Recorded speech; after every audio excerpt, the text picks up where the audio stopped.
उसको गरीबों का खून चूसना बंद करो, गरीबों का खून चूसना बंद करो।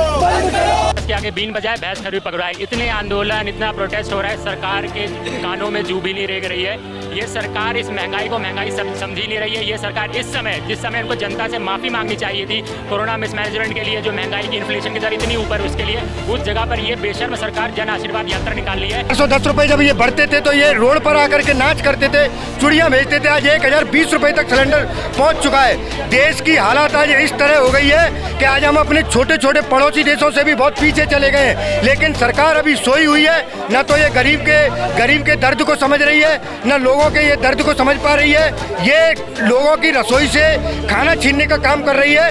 लोगों को ये एक टाइम खाने को मजबूर कर देगी।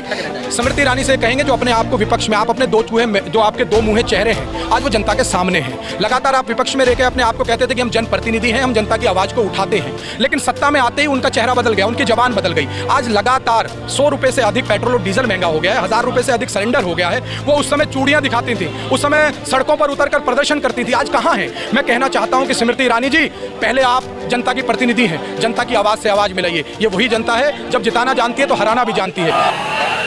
कांग्रेस का बढ़ती महंगाई पर हल्ला बोल आप ये देख सकते हैं कि यूथ कांग्रेस के जो कार्यकर्ता हैं वो जिस तरह से महंगाई बढ़ रही है उसको लेकर हल्ला बोल रहे हैं, और पुलिस के सामने वो इस वक्त अपनी आगे बढ़ना चाहते हैं, लेकिन पुलिस उन्हें रोक रही है। आप मेरे पीछे तस्वीरों में साफ तौर पे देख सकते हैं जिस तरीके से पिछले 7 साल में जो रसोई गैस की कीमत है वो दुगने से भी ज़्यादा हो चुकी है। और अगर अब बात करें जनवरी 2021 से लेकर अब तक की, तो 192 रुपये से ज़्यादा दाम रसोई गैस के बढ़ चुके हैं। पेट्रोल, डीजल, रसोई गैस, सरसों तेल, तमाम जिस तरीके से तमाम चीज़ों के दाम बढ़ रहे हैं, उसके बाद कांग्रेस का आज ये बड़ा प्रदर्शन, हल्ला बोल, और आम आदमी त्राईमाम, ये कांग्रेस के कार्यकर्ताओं का कहना है कि त्राईमाम कर रहे हैं। जो महंगाई की दलदल है उससे आम आदमी कैसे निकले, इसको लेकर कल राहुल गांधी ने भी कल प्रेस कॉन्फ्रेंस करते हुए जीडीपी का फुल फॉर्म बताया। गैस, डीजल और पेट्रोल की जीडीपी से पिछले 7 सालों में बीजेपी सरकार ने 23 लाख करोड़ रुपए कमाए हैं, और ये 23 लाख करोड़ कहाँ गए, ये सवाल पूछा। और उन्होंने साथ में ये भी कहा कि हमारे समय जब अंतर्राष्ट्रीय बाजार में कच्चे तेल की कीमतें ज़्यादा थी और हम सस्ते में बेच रहे थे, और आज जब सस्ता है तब जाकर के महंगाई लगातार महंगा हो रहा है। इसको लेकर उन्होंने सवाल खड़ा किया। तो आप लोग देखिए, लोकतंत्र में विपक्ष की एक जिम्मेदारी होती है, उस जिम्मेदारी का निर्वहन कांग्रेस पार्टी जिम्मेदारी के साथ करती है।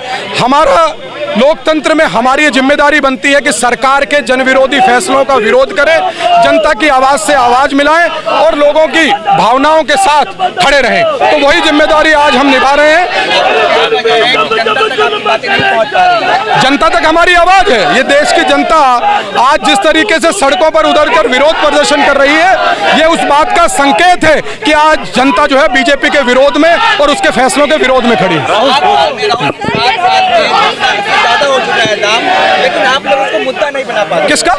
7 साल में सिलेंडर के दाम दोगुना से ज्यादा हो चुके हैं, लेकिन आप लोग क्या कमी रह जाती है कि मुद्दा नहीं बना पाते? क्यों? ये मुद्दा नहीं तो क्या है? आज देश के पेट्रोलियम मंत्रालय के बाहर आप कश्मीर से लेकर कन्याकुमारी तक आज हर जिले में जाइए, भारतीय युवक कांग्रेस का कार्यकर्ता आज सड़क पर उतरकर जनता की भावनाओं के साथ खड़ा है, जनता की आवाज में आवाज मिलाकर रसोई गैस, पेट्रोल और डीजल के दाम जो बढ़ोतरी हुई उसका विरोध कर रहा है। स्मृति ईरानी पे क्या कहना चाहिए? स्मृति ईरानी से कहेंगे जो अपने आप को विपक्ष में, आप अपने जो आपके दो मुँहे चेहरे हैं, आज वो जनता के सामने हैं। लगातार आप विपक्ष में रहकर अपने आप को कहते थे कि हम जनप्रतिनिधि हैं, हम जनता की आवाज को उठाते हैं, लेकिन सत्ता में आते ही उनका चेहरा बदल गया, उनकी जबान बदल गई। आज लगातार 100 रुपए से अधिक पेट्रोल और डीजल महंगा हो गया है, 1000 रुपए से अधिक सिलेंडर हो गया है।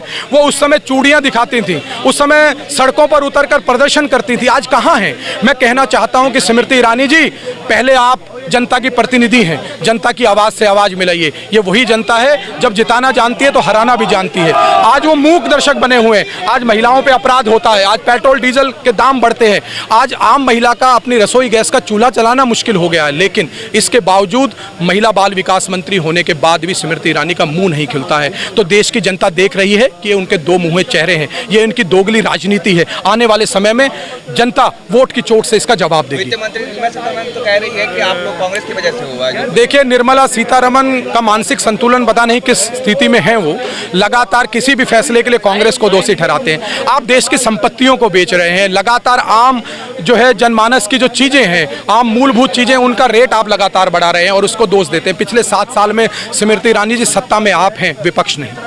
जैसा कि आप देख सकते हैं 884 टच कर चुके हैं एलपीजी के। क्या ये अच्छे दिन है जो मोदी जी ने हमें वादा किया था? नहीं, हमें तो नहीं लगता है, बिल्कुल भी अच्छे दिन नहीं है ये, बल्कि बहुत बहुत बुरे दिन है ये। आम आदमी जो संघर्ष करके अपने पैसे बचाता है, वो आम आदमी के लिए बहुत संघर्ष और शर्म की बात है कि आज ये एलपीजी के 884 टच कर चुका है। और इसी के लिए आज हम ये आंदोलन कर रहे हैं, ये प्रदर्शन कर रहे हैं और हम दरख्वास्त करेंगे मोदी जी से कि अगर आपसे ये चीज़ नहीं संभाली जा रही तो इस्तीफा दीजिए और कांग्रेस पार्टी को संभालने दीजिए। देखिए, ये जन विरोधी सरकार है, गरीबों की हमदर्द सरकार थी, जिसने इतने दाम बढ़ा दिए कि आज पेट्रोल, डीजल, गैस इतने उच्च स्तर पर पहुंच चुके हैं। जो 2014 में 300 रुपये का सिलेंडर हुआ करता था, 310 रुपये बढ़ते थे, तो ये 410 रुपये जब ये बढ़ते थे तो ये रोड पर आकर के नाच करते थे, चूड़ियाँ भेजते थे। आज 1020 रुपये तक सिलेंडर पहुंच चुका है। देश की हालत आज इस तरह हो गई है कि आज हम अपने छोटे छोटे पड़ोसी देशों से भी बहुत पीछे चले गए हैं। लेकिन सरकार अभी सोई हुई है, न तो ये गरीब के दर्द को समझ रही है, न लोगों के ये दर्द को समझ पा रही है। ये लोगों की रसोई से खाना छीनने का काम कर रही है। लोगों को ये एक टाइम खाने को मजबूर कर देगी। कहने को क्या बचा है, ये बात ऐसी हो गई कि भैंस के आगे बीन बजाए, भैंस खरी पकड़ाए। इतने आंदोलन, इतना प्रोटेस्ट हो रहा है, सरकार के कानों में जू भी नहीं रेंग रही है। ये सरकार इस महंगाई को महंगाई समझी नहीं रही है। ये सरकार इस समय, जिस समय उनको जनता से माफ़ी मांगनी चाहिए थी कोरोना मिसमैनेजमेंट के लिए, जो महंगाई की इन्फ्लेशन की दर इतनी ऊपर, उसके लिए उस जगह पर ये बेशर्म सरकार जन आशीर्वाद यात्रा निकाल ली है। तो इस सरकार को जगाने के लिए भारतीय युवा कांग्रेस अपना प्रदर्शन यहाँ पे कर रहा है और जो कुछ हम कह सकते हैं वो अपने तरीके से हम कहने का प्रयास कर रहे हैं। लेकिन क्या वजह है कि लगातार आप लोग प्रदर्शन करते हैं लेकिन महंगाई लगातार बढ़ती जा रही है? मैंने आपको बोला ना, भैंस के आगे बीन बजाए, भैंस खरी पकड़ाए। मोदी जी का खुद का परिवार नहीं है, योगी जी खुद कहते हैं उनका परिवार नहीं है। तो जिसका परिवार जो खुद मान रहा है देश के सामने कि मेरा परिवार नहीं है, वो उस परिवार को चलाना कितना मुश्किल है इस समय, वो कैसे समझेगा? लेकिन बात ये है कि ये बातें जनता तक कहाँ असर कर रही है? अगर देखिए, जनता को पहुंचाने का कार्य आप जैसे मीडिया कर्मियों का होता है कि वो किस तरीके से हमको हमारी बातों को जनता के सामने लेके जा रहे हैं। मेन स्ट्रीम मीडिया है वो इनकी बातों में आकर के गोदी मीडिया बन करके इस चीज़ को डाइवर्ट करने में लगा हुआ है। इस कारण शायद नहीं जा रही, लेकिन जनता तक हमारी आवाज़ ज़रूर पहुँचेगी और हम उसको पहुँचाने का कार्य कर रहे हैं।